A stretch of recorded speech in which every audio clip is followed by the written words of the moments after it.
What's good, ladies and gentlemen? Welcome back to the Cody Springer Show. And on today's show, I will have a special guest, Anthony Williams. He's the author of the upcoming book on borrowed time. For those of you who may have missed it, Anthony was on a show that me and Marcel did for the CNN podcast, and was our first initial interview. So if you have not listened to that show, I would go back to the CNN podcast and listen to that episode before you listen to this one.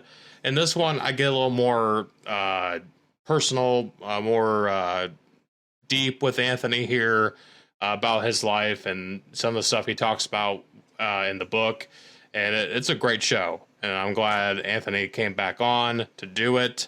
I'm just going to shut up right now and have you guys listen to it. Hello, ladies and gentlemen, Cody Springer here, and I'm here with Anthony Williams, who is the author of the upcoming book on borrowed time. Anthony, thank you for joining me. How's it going, man? Oh man, thanks for having me, man. I'm doing well. It's a beautiful day out here in California, so can't really complain. It's not a bad day here in Ohio here either. Here lately it's been in the 90s and pushing 100 degrees, but it's 80 and sunny today, so I'll take it. Yeah, you guys, all my family is mostly on the East Coast, and so the heat wave that's gone through, Central America and then over to the East Coast, and California, it's been about the last 2 weeks. I want to say it's been pretty hot during the days, but before that was kind of unlike the weather that we've had over the last couple of years, right? It's been hot a lot longer the past couple of years, and kind of as it's gradually gotten to this year, the heat wave hasn't really been there. And the only thing that means is either we're going to have a mild year, or August, September, and into October is just going to end up being blistering hot. So it's whatever way that coin lands, I guess. I used to live on the East Coast or on the West Coast myself. I used to live in Arizona. I lived there for 3 years and I lived out in Phoenix. So it was really fucking hot, Hot.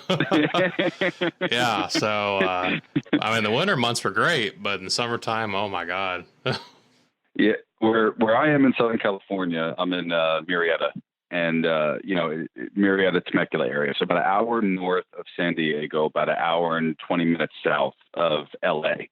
And the weather usually is really good, man. You can go out at 5 o'clock in the morning in your boxers. You know what I mean?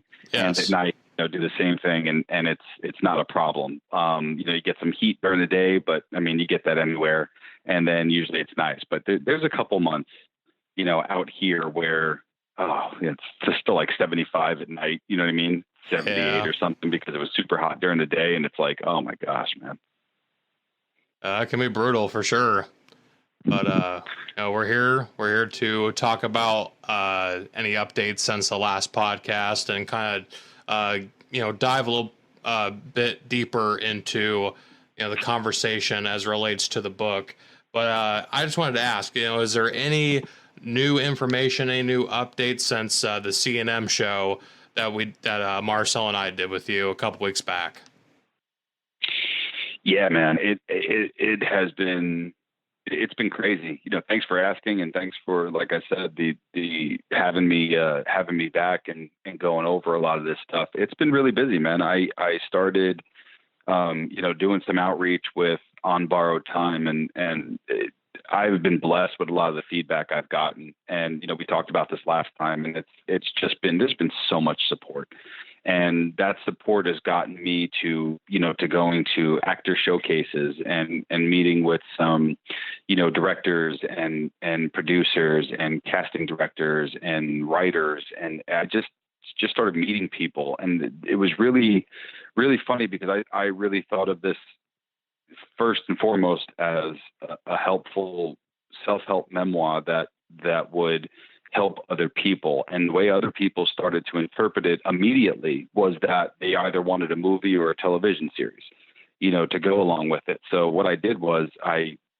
a workaholic, man. I really am. When I get an idea creatively, I go until I feel that it's done, and I'll go back and fix things. But I went and Keith and I actually created a pilot for, a television series or an introduction to whether it's a web series or a television series or a movie. So we went and just created it.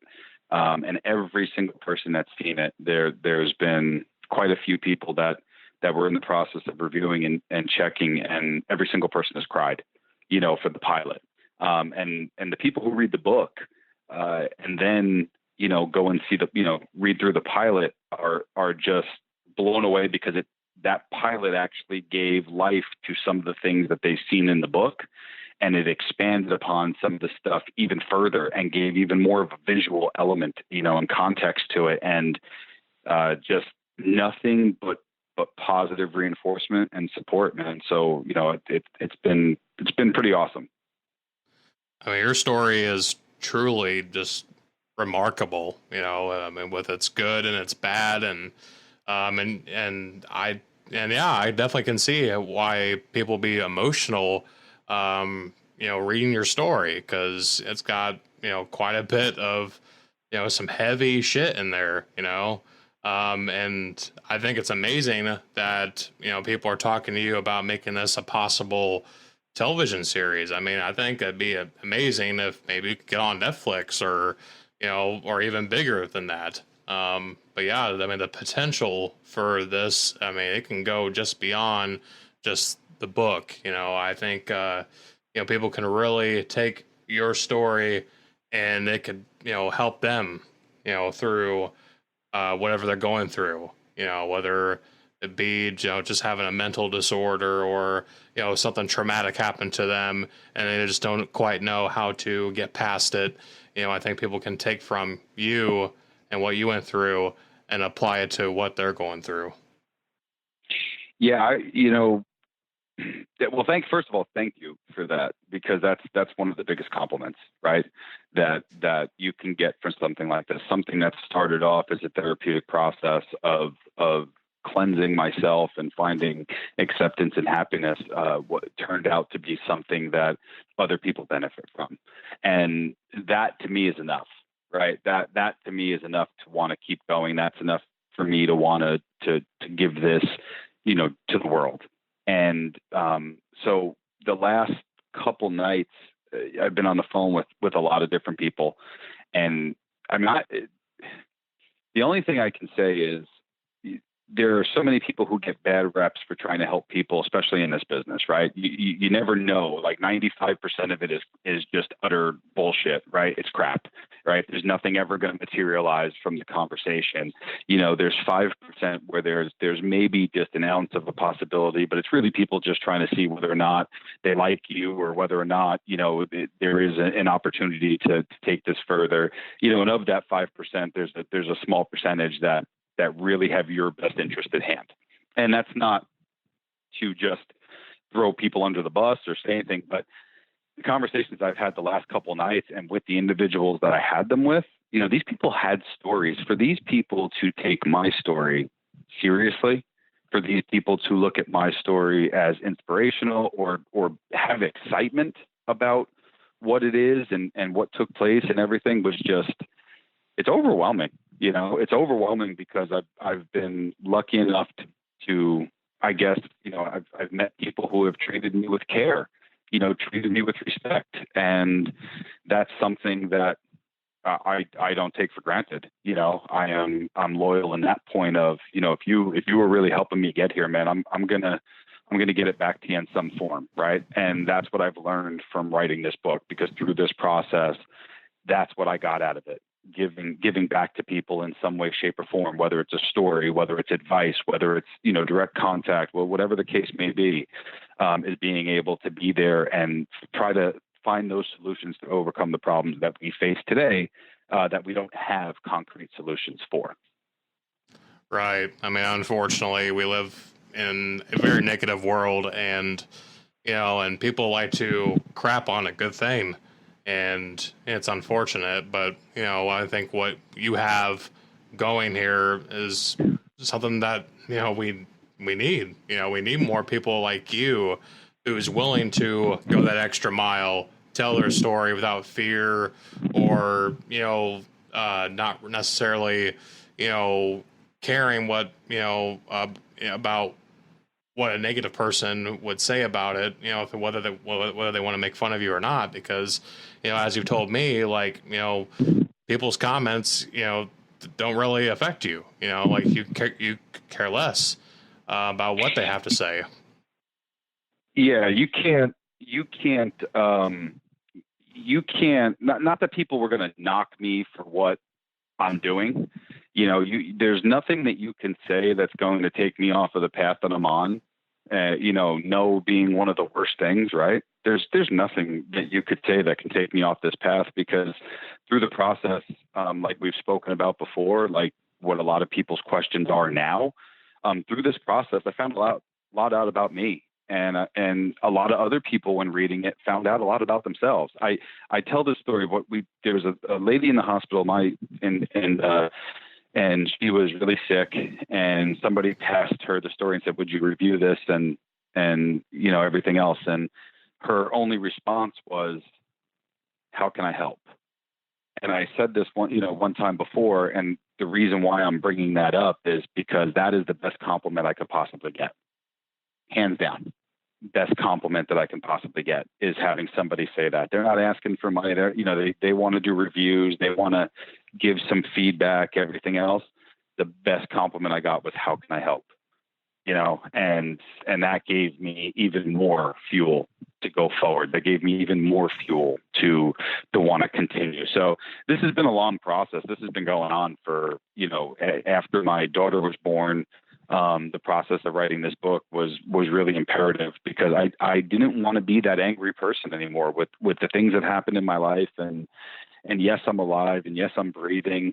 But I think that there's a big misconception for people out there where people think they're making fun of them. They're not. It's maybe their way of asking a question, right?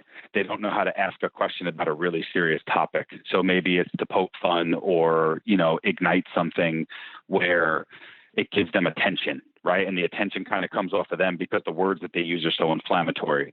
And, when you start talking about, kids being touched at a young age, or you talk about addiction, or you talk about mental illness or things like that, right? Racism. These are all inflammatory words that the second that they come up, it's like the person who said it's kind of off to the side, right? As long as they didn't point it at somebody directly, they're in the clear and they're off to the side, right? But it doesn't solve the issue. And that's the problem that we come into today, is we don't solve issues. We put Band-Aids on them, and then we tear them back off, and somebody says, "I have a better Band-Aid," and then they put that Band-Aid on, and then it never gets fixed again. Look at addiction. Look what's happened in the world of addiction, and, just so many different cases. I mean, we have an opioid crisis going on now that is insane. And it's something that could have been fixed. It's something that wasn't even being paid attention to. Right? Everybody's got their own theories and conspiracy theories, and I don't want to get into all that. I just know from my experience of going through addiction, first and foremost, like, I have to take accountability for the decisions I made. I can point fingers and blame at everybody else. I can take the instance of being touched as a young child by somebody who I knew, right? Like, I could point the fingers all day long. I've got to get acceptance there. And it's not, these are things where I don't want, in the book, especially, I'm not putting anybody's name out there to point fingers at them. That's not the point, because that doesn't help, right? We need to bring awareness to things. That's what this book does. It helps give people courage and confidence to get their stories out, to help cleanse themselves. Because I went through therapists, I went through psychiatrists, I went through doctors. I'm not going to say whether or not that they work. I went to Alcoholics Anonymous. I went to Narcotics Anonymous. Those rooms helped save my life. I'm not here to tell somebody what they should and should not do. What I do is I provide a roadmap and a template for people to be able to find some answers for themselves. Right. And I think that's what people need. They need guidance on how to deal, because that's another thing about with today. People don't deal with their trauma. People don't deal with the issue at hand. They try to bury it, and then it just eats at them for weeks, days, months, years on end, and it doesn't solve the problem, but it doesn't. It doesn't solve the problem at all. I'm sorry to jump in, but it doesn't. And that was, once again, on borrowed time, is where I created a template for people to be able to address these things, because the on borrowed time goes from my birth until 36 years of age, right? And there was things that happened to me around 8, 9 years old, which I then addressed while writing this.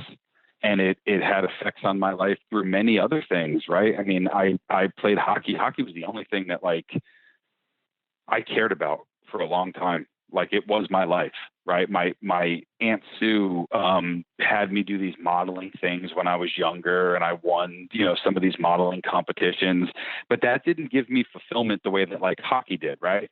And hockey helped mask, a blood disease. It helped me mask having, a heart murmur and having to grow up with that, and always kind of having to jump hurdles just to do normal things that normal kids in my neighborhood did, right? I always kind of lived under this different canopy, if you would, right? Because, I had a heart murmur and I couldn't do certain things and I had to be careful. And, so there's a lot of stuff that goes in that the kids deal with on a regular basis that we don't even pay attention to, man. And we haven't. And I'm not saying one way is better than the other. I'm just saying there's a different way to approach things, and there's ways for people to be able to find out things about themselves, give them control back. Let's start building leaders instead of followers, right? Let's start building people who create content, whether how painful that content is, that allows other people to open up and create content, right? Instead of following all the same damn content all the time, right? We can build leaders instead of followers. And I think we'd be better off, for that in the long run than I do the way that things are going currently. Right. And the thing about it is, I think it's harder to be a kid now than it was when I grew up, when you grew up, because it's just because of how our society is, and they're not taught right. They're not taught to think for themselves, or to, like you said, be followers and not leaders. That's definitely, I think, a big problem with our today's youth, is they don't know how to think for themselves. Well, it's a lot of it's in the stuff that's been engineered to teach them, and it's not necessarily at their fault. Let's face it, quality of life is completely different overall for everybody, right? And this is not to get political and in any way, shape, or form, right? I try to independently look at these things. Do I lean on the side, on certain sides at certain times? Absolutely. Growing up, I was like I had mentioned in conversations with other people, I said, I'm trying to leave the politics side out of this, because I want to look at this truly independently, right? And the way when I wrote this, it helped me understand more of who I was. Do I lean more, right on something? Sure, absolutely. Do I lean more left on other aspects? Sure, I do, absolutely. I think having a fair balance is what we need. I think the way that kids grow up now, you're 100% correct.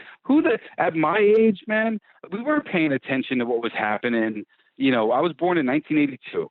Right. We weren't paying attention to what was happening, an hour away from us, let alone 3,000 miles. OK, we didn't know that. I remember going to a foot hockey. Right. We played so much hockey. It was foot hockey, sock hockey, freaking roller hockey, ice hockey. It didn't matter. Everything in life was hockey. Right. And I remember going upstate to Dutchess County, and I grew up in New Rochelle, right next to the Bronx. And we went up to this tournament. It's about an hour away. I was mesmerized, man. That felt like the longest car ride in the world. You know what I mean? Granted, I was a kid, but still, it was an hour away. I didn't even know people existed there. You know what I mean? That didn't process that way. Now, my 8-year-old knows more of what's happening, across the United States than I ever knew, at that age, right? So they're completely different now than what it was then. And that just explains the how much access we have to things now than back before, because with the internet and social media, hell, it's all at your fingertips.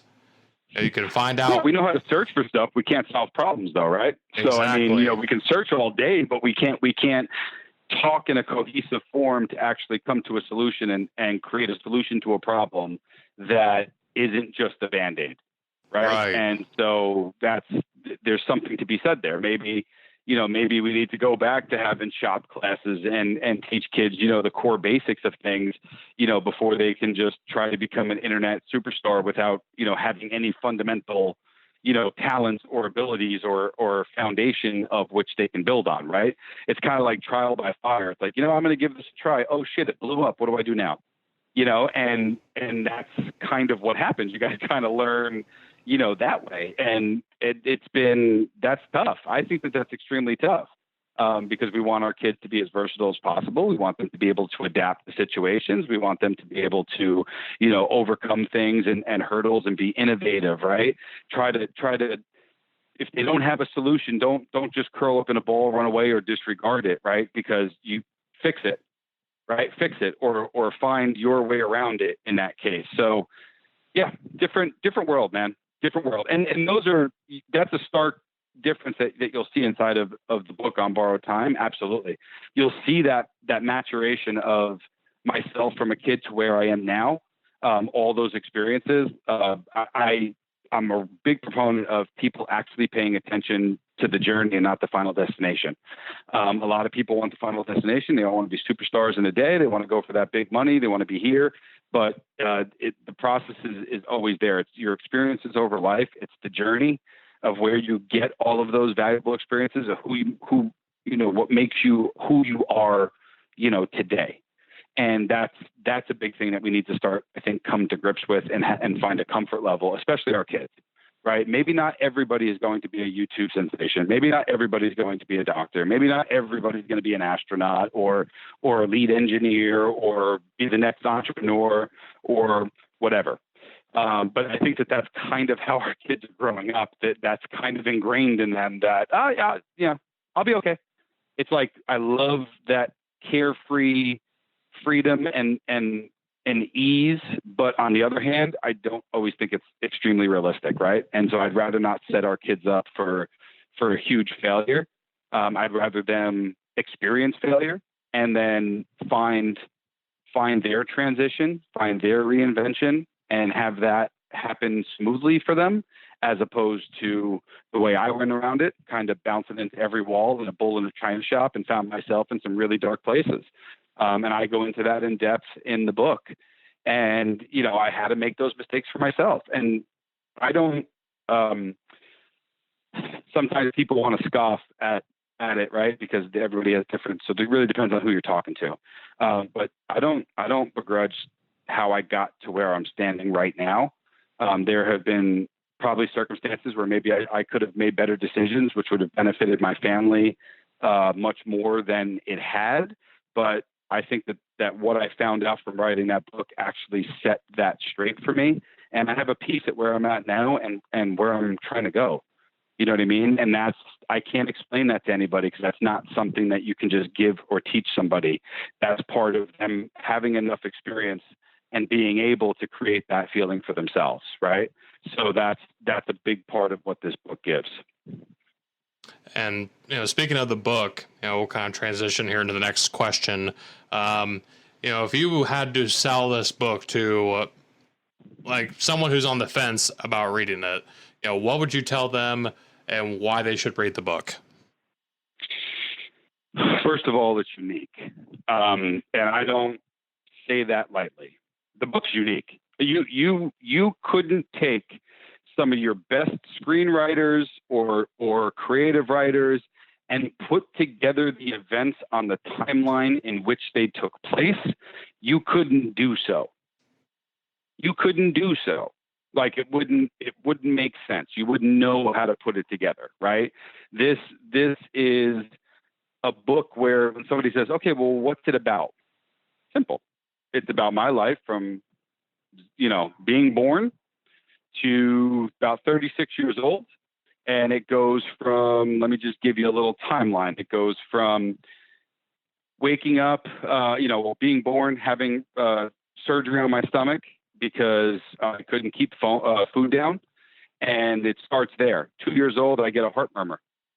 And they thought that I was born with it. We later on in life find out that most likely it came from another source. And then I go from modeling pageants. I go from just being a normal kid, all these things, being touched inappropriately at a young age, right? I masked that. And I talk about a lot of it in the book. I talk about a lot of stuff in there. And just that undenying want to be the best hockey player that I could ever be, right? Now, that right there is enough, right? That right there is enough where people are like, oh, I understand what you're doing. That's really good. Wait, I'm not done, right? I'm not done. So I go from being given less than 48 hours to live, having to reinvent myself all over again, hockey career, life, any other career that I might want to have, just trying to understand, what quality of life is going to be for me. Will I ever have kids? Will I ever have a family? So many unanswered questions. Well, that I lived through the 48 hours, obviously. I was blessed to survive, and I have open heart surgery. I face addiction. I then build a family. I then deliver my daughter in the front seat of our car on the side of the freeway. So you tell me, if anybody can turn around and create that story, because they can't.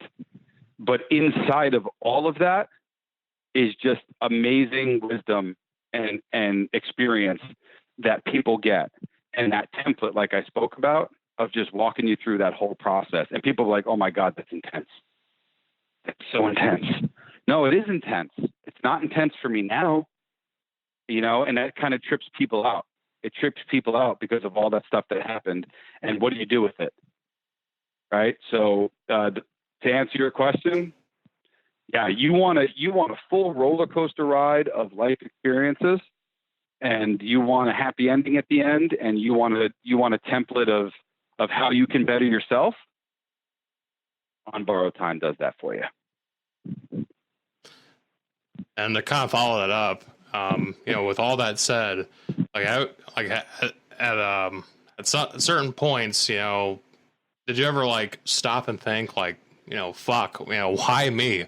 Why is this shit happening to me? Have you ever thought that way, or you kind of just felt that every day? Yeah. I mean,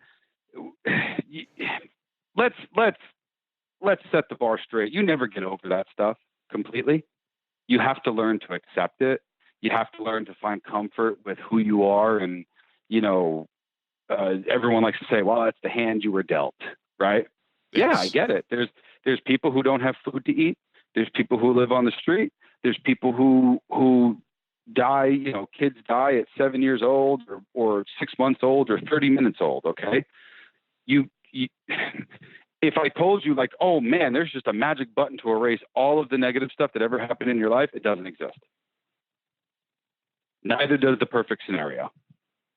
So at what point in your life are you willing to sit down and say, I need to come to peace with these things? Otherwise, I'm not going to be truly happy moving forward. Right.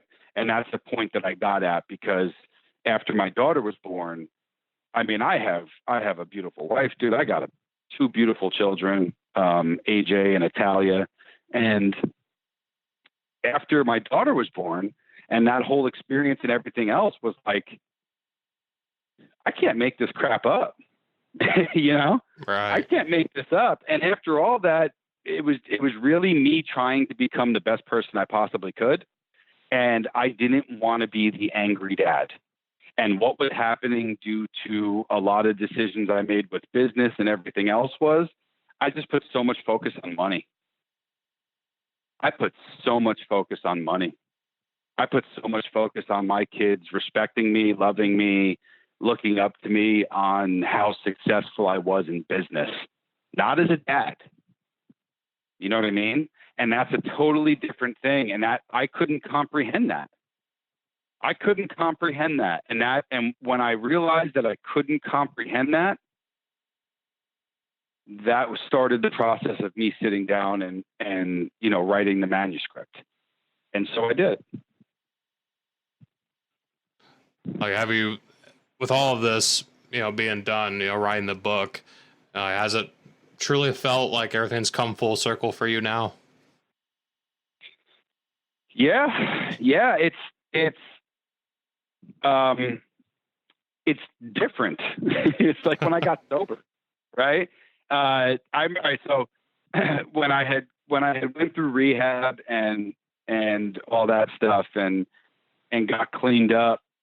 I was heard some of the people I trusted the most in my life, man. No joke, came from the Narcotics Anonymous and Alcoholics Anonymous meetings. I still talk with a lot of people that are in those meetings. I don't go to meetings on a regular basis. Like I don't base this book on recovery. I am not knocking it. I am not any of that. What I'm all for is people finding what works for them, right? As long as you're doing the right thing and being a good person, and that's what we have to focus on, right? All the other stuff, I mean, whatever works for you, and that's okay. I'm not here to begrudge that. Some of the best people I ever met in my life, I met in those rooms, and it saved my life. It absolutely saved my life. And I remember people telling me, man, it's not going to get better. It's going to get different. But then it gets better, right? And I learned that because I was a garbage pail, man. You put something in front of me, I took it. You put something in front of me, I took it. And you know what the crazy? That was after I had heart surgery. Oh, like wow. Here I am with a renewed lease on life, and I'm trying to kill myself. Right. So you talk about how do you live? I tell this story because I try to put in perspective what all of this is like. You should be lucky that you had heart surgery and that you could do that, and people don't have that opportunity. I hear you. Okay. Let me explain to you what it was from the inside. Imagine the scene from the movie Hook, right? You could look it up on YouTube, where Dustin Hoffman is dressed up as Hook, and I believe it's at the end of the movie. You know, everybody knows he got his hand bit off by an alligator, so he had a hook, and there was a clock, right? One of his things is like clocks, and it drives him nuts. Well, my heart sounds like a damn clock. And after I had surgery, my niece, who is like my little sister, right? After I had surgery, we're sitting at my kitchen table. I'm finally home from the hospital. I got to hug this teddy bear because they don't want the stitches to break. And every time I coughed or farted or whatever, man, I had to hug this bear, right? Because they were afraid that they didn't want the stitches to rupture internally. And we're all sitting at the table, and it gets kind of silent for a second. And my niece pokes her head up and goes, "What's that sound?" Right? I'm not even paying attention. Mind you, I hear this click, click, click, click, like a heartbeat in my head at all times. Right. And so, and nobody knows. So everyone's like, for a second, they're like, "Wait, what is that? What is that? What is that?" "Anthony, that's your heart." Right. That right there, it dawned on me. I'm like, oh, damn, like it's happening. Right. Like I couldn't hear it. Like I would hear it before bed. Imagine trying to go to sleep and you're laying there, man. So for so long, I had to go to sleep with the TV on just to try and hide the internal clock that I kept hearing on a regular basis. Go sit in a room with a clock that makes a loud enough noise for 15 minutes and tell me that you don't want to jump off a bridge after the first 7. And I couldn't imagine, I mean? you know, I just couldn't imagine having that like inside you, you know, and it makes that sound nonstop, man. Like, wow. It was torture. And I looked at it as torture. Instead of looking at it in the positive way that it was, I looked at it in the negative way that it was, because it was all that made sense. So, with that being said, man, I should have felt truly blessed, and I didn't, man. And I went from the point of wanting to kill myself to being the best father and human that I could possibly be. End of story. So when people ask me about the book and what's the whole purpose, that's it. That's it right there. What's your tagline, Anthony? I went from wanting to kill myself to being the best human and father that I could possibly be. And another thing too, you know, I mean, what you sent me when I was reading through the chapters of the book, it was my game, my play. I mean, was that kind of like you were kind of alluding to hockey a little bit, or was it just, so you saying like, hey, this is my story, and this is my shot. I'm gonna take it. Yeah, on borrowed time was not so much a play on words, but it was applicable to a lot of people, right? So everybody technically is on borrowed time, right? At any moment we can go, whatever the reason. Okay. For my case, that clock just made me hear ticking, and as if I was ticking down to a day, right? Because I'm on blood thinners for the rest of my life. There's no data past a certain point that proves me any assurance that I'm going to have a long lasting life. Right. And so now I have a mechanical valve, a foreign object in my body, which is not my own body, which was not what I was given, from birth. Yes, it's an enhancement, but at any point in time, right, everything can go awry. Just the way life is. Right. So on borrowed time was really speaking on that. And it was just saying, the implication of it was, what are you going to do with this time? Right? What are you going to do with this time? How are you going to make it the best that you possibly can with the most fulfillment that you can and touch as many people as you can in the most positive way possible? Right? And my game, my play, I run my life, man. You don't. Now, how I react to the content that you throw at me or our interactions, I have control over that. I don't have control over the outcome. Right. I have control over my reactions. Look, I grew up, Catholic, from the East Coast, man. I went to Catholic schools. I went to a prep school. Yes, I believe in God. I don't expect everybody to. You can believe in a higher power. You could believe in a book for all I care. You could believe in a TV show. I don't care. What I have is I have control of my life in the way that I react to things that take place. And that's something that is not taught. If I want to go purely Christian, right? If God does everything, okay, maybe he does. And I agree that I believe that he puts things out there. But once again, where the differential comes is I control my reactions to that. Even if somebody else doesn't control anything, to think that I have complete control over every single thing that I'm doing is a damn lie. Lie. Because I could plan it out perfectly. I can script it. I can put something together. I can put it in front of me, and it can act differently 2 seconds later. So it's just one of those things, man. Right. I mean, no one can make you feel a certain way without your consent. No one can piss you off. No, we like to point fingers, Cody. No, we like to point fingers. Oh, That's yeah. what we do. All right. Yeah. We point fingers. Cody, you said something. It's your fault. Man, if you even considered the source, you could have walked away, and it's nobody's fault. He has his opinion, and how you reacted to that opinion was where your control was. But it's easier to point blame. Yep, it's your fault. Well, I want to ask you a really hard-hitting question. And if you don't want to answer it, that's fine. But, you've had quite a few brushes with death. Like, at this point now in your life, are you afraid of death? No.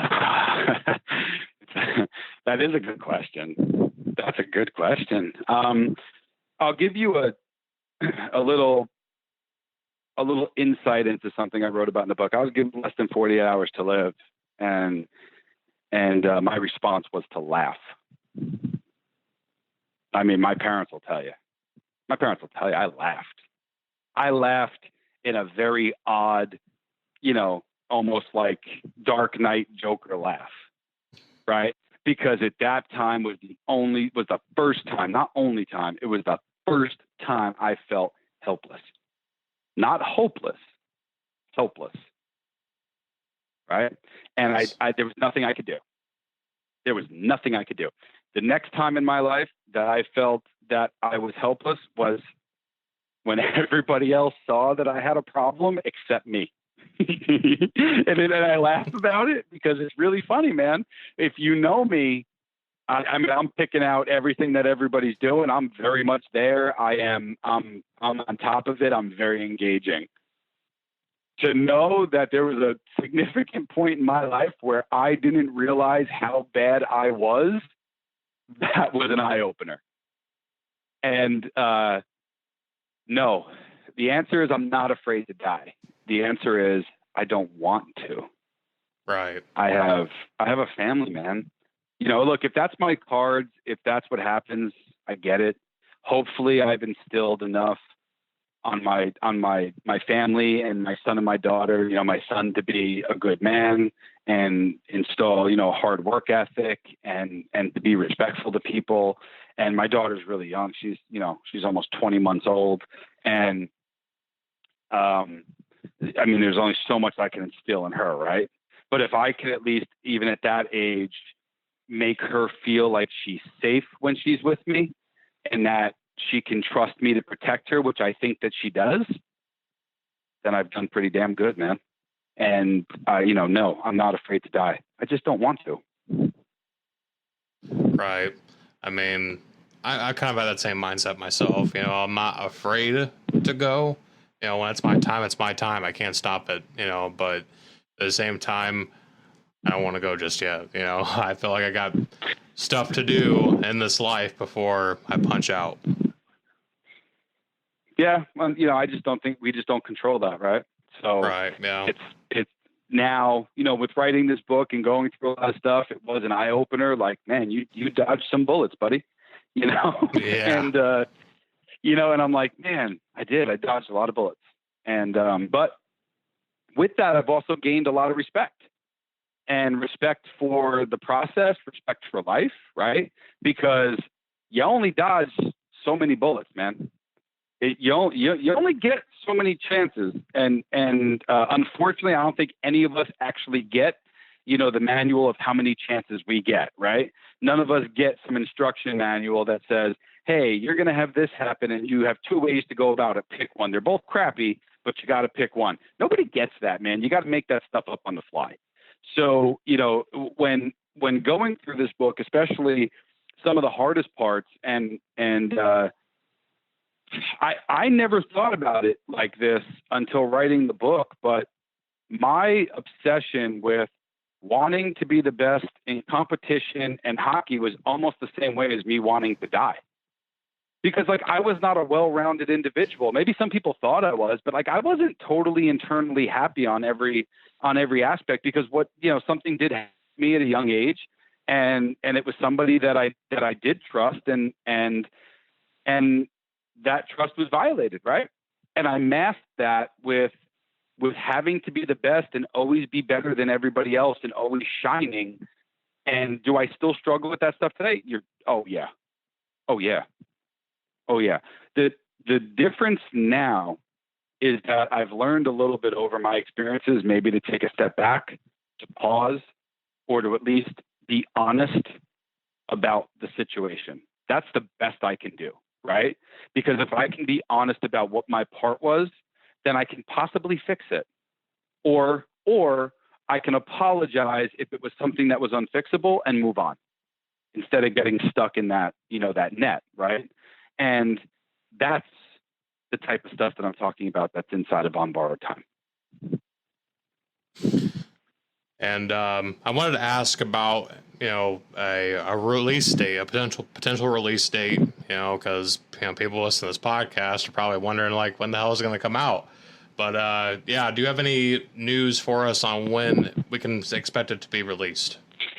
I don't have an official release date. I do have optimism that it's going to be a lot sooner than later, within the next, I'd say, 2 months. Now with this pilot that, I put together, it's opening up some other things which may either delay that or push that forward, right? Or something to work in conjunction with. And that wasn't necessarily intentional, because of the opportunities and different things. But I'm hoping that I can have clear dates or clear direction for everybody very soon. It's just this kind of hit people from the side. This was not something like people saw coming. This was not like, this was something that was floating around in certain circles that can talk about these things, right? This was something that was completely out of left field and got introduced to people. And then the people were like, okay, no, this needs to have a conversation. So, now I'm just kind of going through the motions and just trying to be as fair as I can through the entire process and gather as many individuals, that can truly make this happen to the biggest extent that we can possibly have. I mean, that's the goal. But yeah, I would love to give you a specific release date, but I know that for the book itself, within the next 2 months is definitely the goal. Is to have that. As far as like a pilot and things like that, I don't have any information on that stuff yet, as far as a release date. And when you let us know when you get a concrete release date, I'll be sure to let the listeners of the show know so that they can potentially purchase it. You said it would be available. I know on the last show we talked about it would be available online for purchase. There's going to be like an ebook or like an audiobook version of it at some point. Yeah, they'll be all versions, accessible, right? We'll get a hardcover, we'll get a digital version. That stuff will be there for everybody. Everyone will be able to get access to it. I know one of the things that we were looking at doing was actually doing some, whether it's a book tour or some live shows, bouncing back and forth, with the audience and or going through the book, right, and doing some live shows of life experiences and things like that, and speaking engagements. So that's all going to kind of factor in, and oh man, that'll be a lot of fun. So I'm just really hoping and waiting for some of the dates to come in. Unfortunately, like I said, I don't control a lot of this stuff at this point. And the only thing I can do is control my reactions to to whatever the deadlines are. Right. I mean, at this point, it's a game of just sitting back and being patient and seeing what happens. Yeah, but everybody loves control. Right. Yep. So yeah, it's an amazing book, man. It's definitely an amazing book. I think I'm proud of it. I'm absolutely proud of it, and I don't get very proud of a lot of things that I do, not because I want to be disparaging, but this one I'm extremely proud of. Whether one book sells or 1 million or 10 million, I'm actually proud of what I did because it helped me, and so that was the point. So I succeeded, and anything that comes from this point forward is the icing on the cake. It's the cherry on top, man. And I'm here for the ride. Awesome. Another question here. You mentioned addiction and the stuff you've gone through. At what point do you feel like you hit rock bottom or hit a bottom, so to speak? Was it some of the health issues or was it your addiction? At what point did you think you hit rock bottom?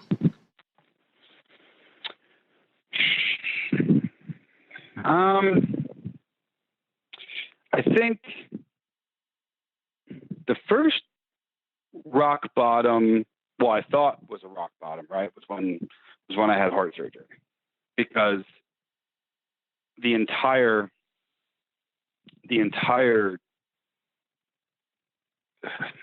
picture I painted for myself in life was hockey, was being that guy or something along that, maybe a sports announcer, coach, maybe something, right? And that was gone.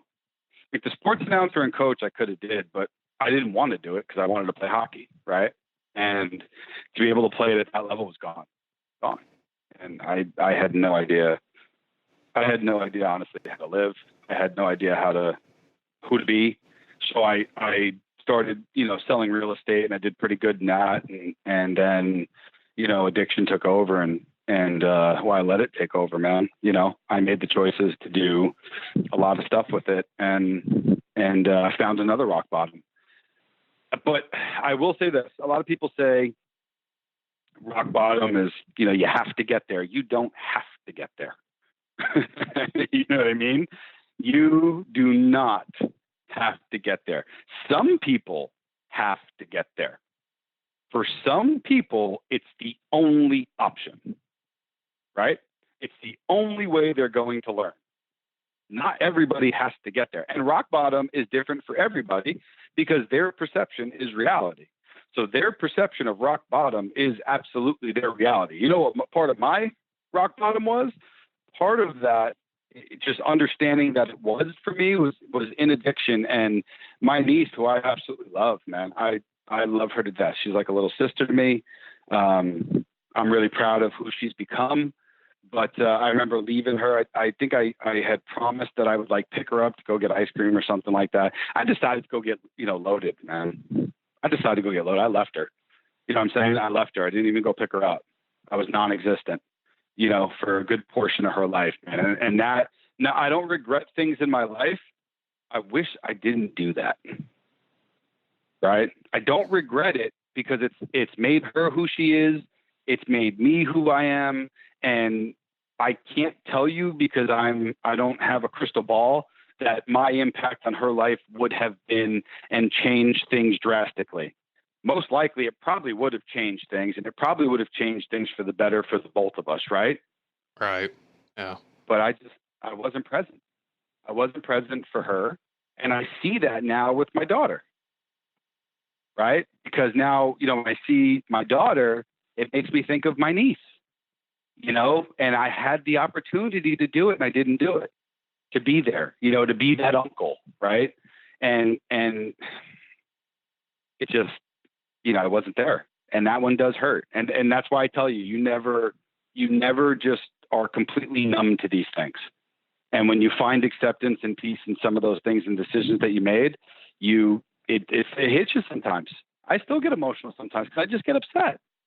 I'm sorry, but how many times can you say you're sorry? You know what I mean? How many times can you say you're sorry? So you know what I do now? I'm there for her. She has a question. She asks me. I answer it. I give her my honest opinion. People are like, I don't agree with the decision she's making. Not my problem. Right. Right. Uh-huh. She asked me for advice. It's her life. Whether she takes it, she takes it. You know what I mean? And that's it. So it is hurtful. I tell people that all the time, but you have to get through that. There's a point where you won't cry over it anymore, but to think that it's never going to cross your mind again, it doesn't work like that.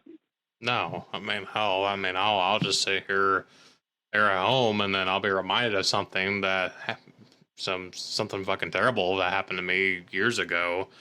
And, then it's on my mind for a little while, and then eventually I, forget about it, but, but that happens, whether you had something traumatic happen to you or, it's a good memory, every now and then, your brain just reminds you of that one thing, but like you said, you just have to accept it, for what it is. It happened. It is what it is, accept it. That's it. You got to be able to put one foot in front of the other. Otherwise, you'll never move. And, if you're not changing things, you're not growing. If you're not uncomfortable, you're not growing, right? Life is all about actually living in the uncomfortable, right? Because there's never going to be a perfect situation for you. And usually if it's a perfect situation for you, you've outgrown it, right? That's the one thing that I've learned through this entire process. And so we have to teach our children to be leaders and to do that same thing, because without that ability, we're not doing them any justice, because they're not learning to overcome how cruel this world can be. Come on, man. Look at social media. Look at all the access that they have. We talked about it earlier.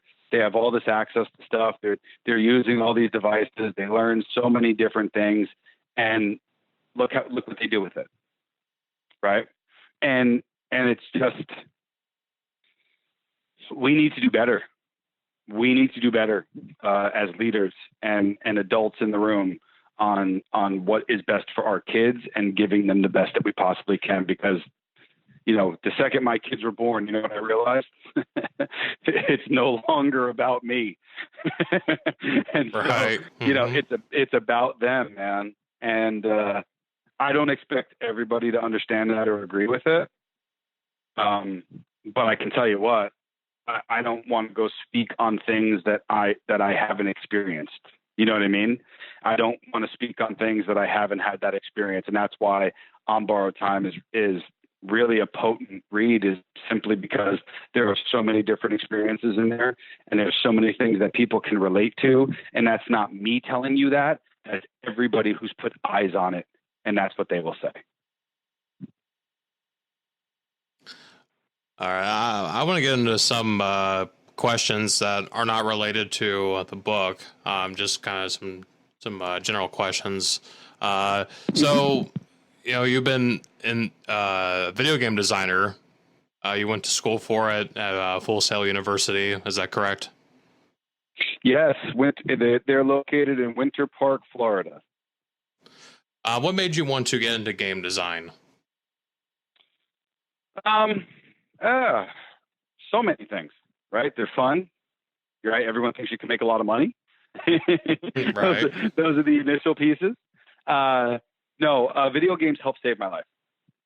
Video games, when I was at my worst of worst, couldn't move, laid up in the bed, hooked up to machines, being told basically like I have to be watched when I go to the bathroom. I have to be helped up the steps. People that come put their finger under my nose while I'm sleeping, make sure I'm still breathing, that kind of stuff. Video games kind of took me out of that. Also, I bring this up because this is super, super important. There was a time, like right before I was about to have surgery, that a handful of friends would come over, man, and we would play Mario Party on it was so much fun, dude. It was so much fun. We would sit there and talk trash and play the mini games, and everyone would be like super competitive, and here I am like hooked up to a heart machine and all this stuff, and I can't move, but they came over to bring that experience to me. You know what I mean? Best thing in the world, man. Best way to bring people together is having fun and doing that. And I'm forever grateful to those friends that did that. Matt, Steve, Kristen, Kurt, Harry. I mean, I would show up and play cards with them, right? It's a whole nother game.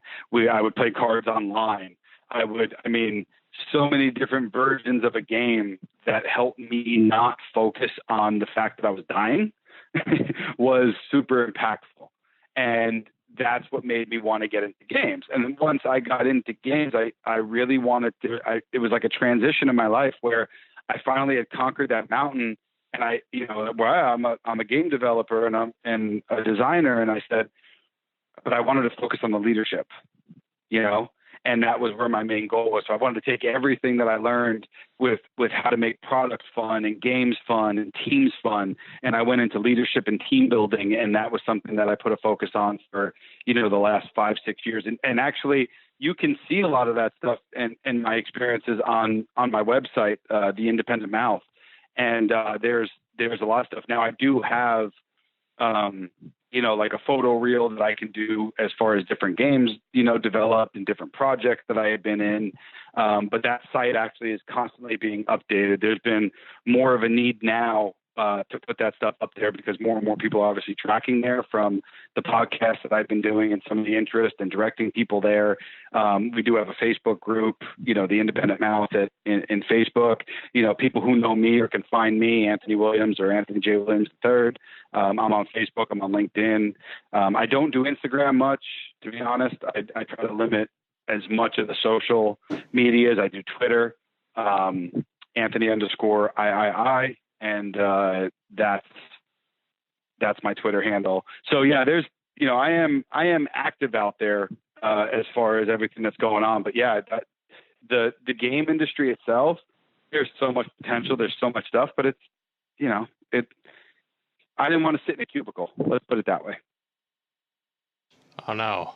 Why sell for that when you can be a part of something, extraordinary, and do and like you said, with the team building that you're doing with the Independent Mouth and some of the companies that you work with, because that's the thing, like people are, I think, more motivated to work when they're a part of something, when they're a part of a team, when they're a part of a group, you know, because they all have that one mindset to work on something together.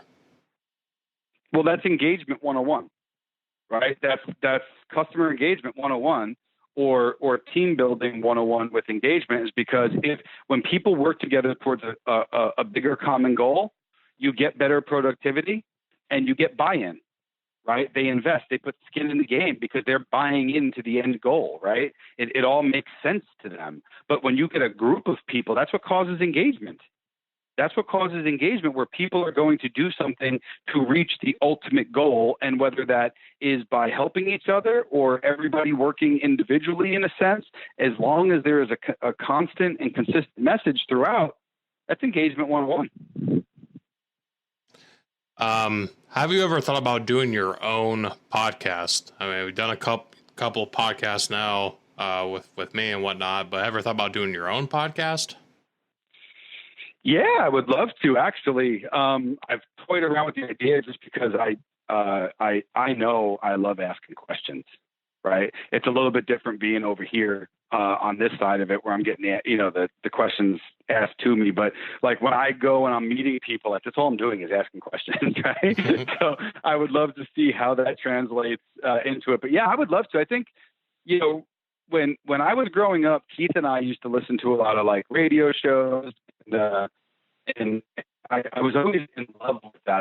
I always really, really, really enjoyed radio. I love listening to podcasts and radio stuff now, more so than I do like flipping through social media and all that stuff. You know what I mean? And I love that stuff because it kind of keeps me busy. Like when I go to the gym and stuff, I listen to stuff like that. There's some music now that I like. Otherwise, I'm rolling from old playlists. You know what I mean? So when I get tired of listening to those, man, podcast is the best thing that I could possibly do. And a lot of times I just pop on a podcast while I'm doing stuff and I listen to it because I like hearing people's journeys, and certain shows really take that message from start to finish and take you on a journey. And those are the podcasts that I love the most, which is partially why, when you read On Borrowed Time, that's how you feel. You're kind of, the best way I can put it is, those skyline things that go across like the safari parks and like the really, really big, game parks and everything else, like Six Flags and everything, right? To get those skylines. Yes. Well, that's what On Borrowed Time is. It's you start at a point, man, you get in the seat, we strap you in, and we take you on that journey all the way to the end. And at the end of that, you're like, oh shit, that was fun, yeah, right? Like it didn't hurt, right? Like I might have got a little scared. I might have cried a little. I was nervous. I didn't know what to expect. But by the time you touch down, you are good. You've been engaged. You're fulfilled. You understood from start to finish everything that you went in. You probably learned a few things. And at the end of that, you're like, you know what? That was worth it. Tell us something that people may not know about you, like something that people you don't talk about very often, but it's something that that people may or may not know about you.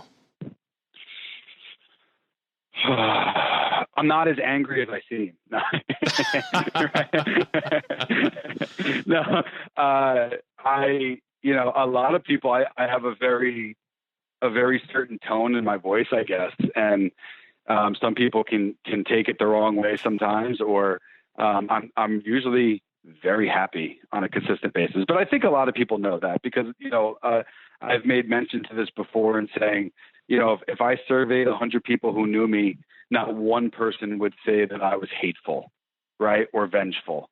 They might say that, I can be silly, or, I'm creative, or I'm happy, or, that the joking could go too far sometimes. Right. But nobody would ever say that I'm hateful. So, I know that that's not the case. Something about me, I guess I do what everybody does. I worry a lot. I think a lot. I play situations out. I'm probably a little bit too considerate of others. And I know that that's an inflammatory statement, I bet, right? Like I don't do enough selfishly for me, and I give to a lot of people, and I don't know that people know that. I do a lot of things for people, whether it's for free or help them, and I don't ask for help a lot. And I've started now, and this is because of the book, man, where I started now asking for help in things. I started to trust and rely on other people to help take their ideas and practice what I preach, so we can start at the middle and work out and iron everything out. And that's what I've done. That's the reason why I wrote On Borrowed Time. I just want to let you know, I mean, if you need my help with anything, I got you 100%. Oh, I appreciate that, man. Yeah, it's been crazy. You know what I need help? I need help with sleep. That's what I need help with, which I don't think anybody's going to help with. Sleep would be awesome. That I relate with you on, man. Like some nights I just cannot, I fall asleep for shit, and it's just like, come on, man, I need to get some sleep, and usually I just, try to take a few melatonin, and try to relax, and sometimes I don't even help, so I'm just like, fuck it, I'll just stay up. Yeah, I always end up finding something to do. They always talk about that second wind, right? And some people are like, oh, that second wind is BS. Like I always find something to do, and I'm not going to complain. I'm not deprived, of anything in my life, to be honest. I'm really not. But yeah, like what I would love, I think sleep would come when I just felt completely comfortable with quality of life wise, whether that's, financially, right, everything, like that's all going to come. So this is all par for the course of everything, right? Is I want to work as hard as I possibly can, give it everything I can, because then I've done everything that I said that I would, right? And yes. that's what I want. So I'm nothing I can really complain about right now. Is there anything else you would like to promote or even mention before we wrap this thing up? Oh man. I think actually I've this podcast and the CNN podcast and other podcasts, man, have been so, oh man, it's been gracious to have me on. I really do appreciate it. And I know, I've gotten a lot of feedback from the podcast, and people say that they enjoy them. And I'll be putting them up on YouTube. A lot of people can find me on YouTube, which is, Anthony Williams. And you'll see these podcasts up there. I'll post them in the Independent Mouth Facebook group. I will post the podcasts in there once they're released for everybody. They'll be on my YouTube. They'll be inside the Facebook group. I'll post it over on LinkedIn. I've had a lot of people ask now, hey man, can you send me the podcast? Cause like I travel a lot now and I want to listen to it, and so I'm like, yeah, man, I'll send it over. So, I've been blessed with that as well. So I can't, once again, man, I am not complaining.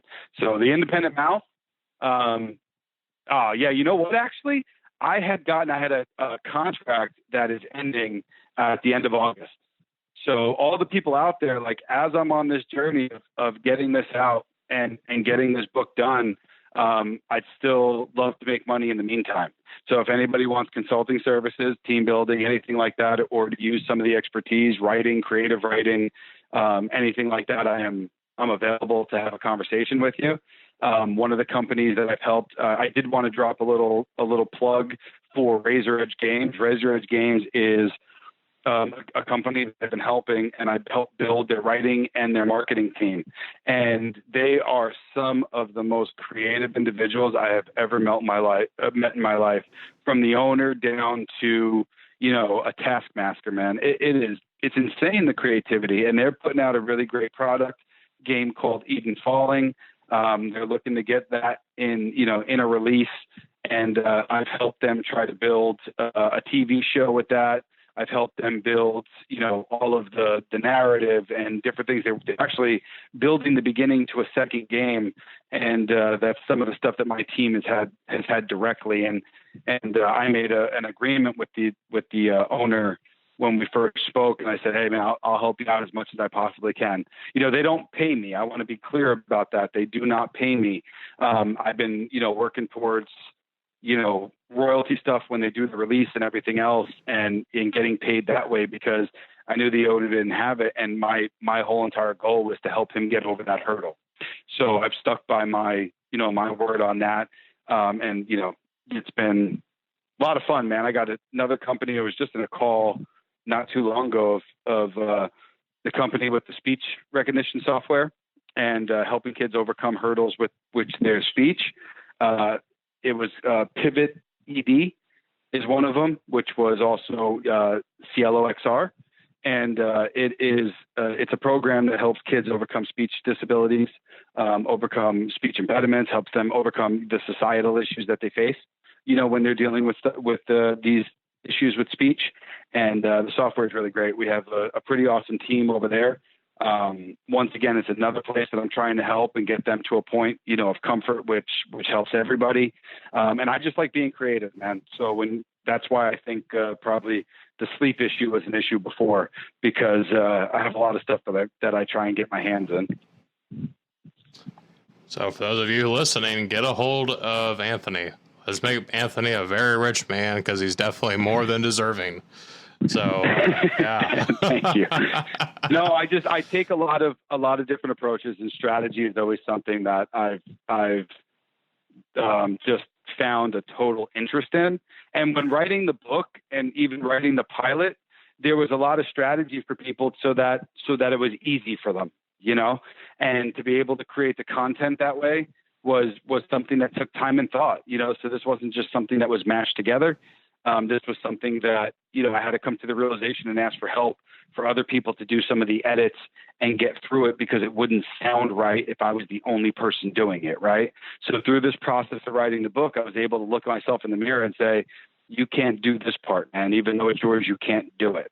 So I had to, be humble enough to do that. And I was, right. So I'm grateful for the book personally, myself. And we definitely look forward to it being released. Ladies and gentlemen, look out for On Borrowed Time coming soon. And Anthony, thank you for joining me on this interview.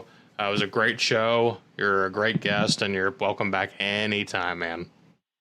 Oh, man, thank you so much for having me, man. And I will, hopefully we'll talk to you soon. I'll get back with any dates and everything else. And then what we'll do is I'll definitely give you the first shots for promotions on the dates when they're coming out, so we can update the fans and the followers. And I want to thank your fans and followers for being so kind also.